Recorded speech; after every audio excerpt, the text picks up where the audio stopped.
숨막히는 정적, 한국은행의 시계가 멈췄습니다. 금리를 내릴 수도 올릴 수도 없는 함정. 도대체 무슨 일이 벌어지고 있는 걸까요?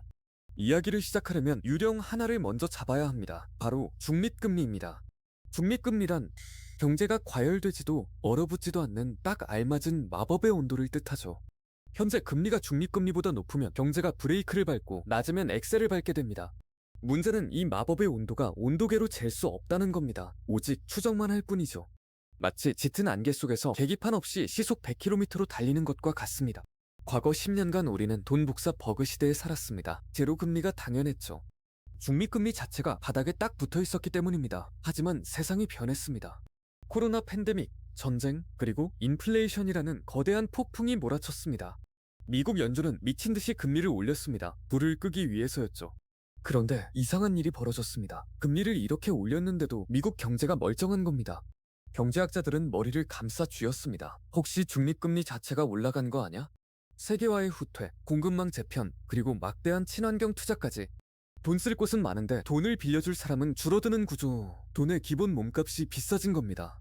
이것이 바로 미국의 중립금리가 과거 2%대에서 이제는 3% 이상으로 올랐다는 분석이 나오는 이유입니다.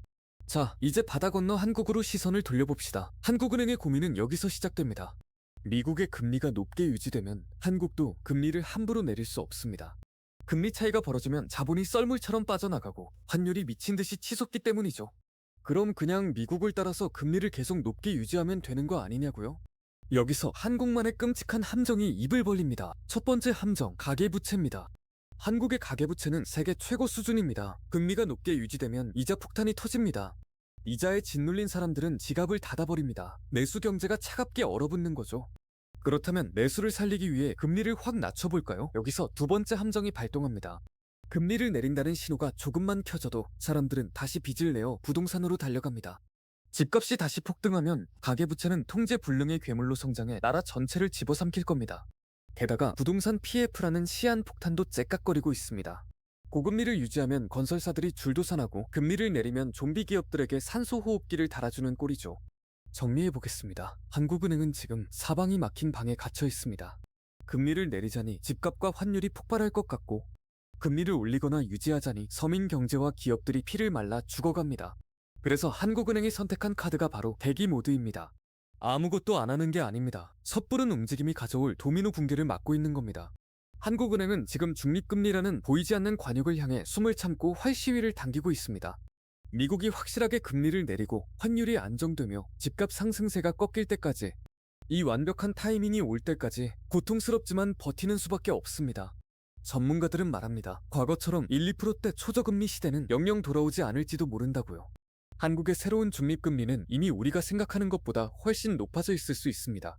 그렇다면 우리의 투자 전략과 경제관념도 송두리째 바뀌어야 합니다.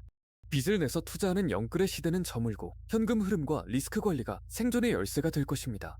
금리가 조금 내려간다고 해도 예전 같은 화려한 유동성 파티는 기대하기 힘듭니다.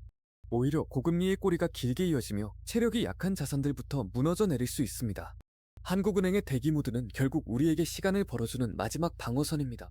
이 방어선 뒤에서 우리는 부채를 줄이고 체질을 개선해야 합니다. 중립금리라는 유령은 영원히 잡히지 않을지도 모릅니다. 하지만 그 유령이 만들어내는 거대한 그림자는 우리 현실의 지갑을 직접적으로 타격합니다. 한국은행이 금리를 언제 내릴까만 쳐다볼 것이 아니라 구조적으로 높아진 금리 환경에서 살아남을 나만의 무기를 갈고 닦아야 할 때입니다. 안개가 걷히고 폭풍이 지나간 뒤 살아남는 자가 승자가 될 것입니다. 지금의 침묵은 폭풍 전야의 고요함일까요? 아니면 새로운 시대의 시작일까요? 복잡한 경제의 이면, 랜드인사이트가 가장 날카롭게 파헤쳐드립니다. 오늘 영상이 도움되셨다면 구독과 좋아요 부탁드립니다. 시청해주셔서 감사합니다.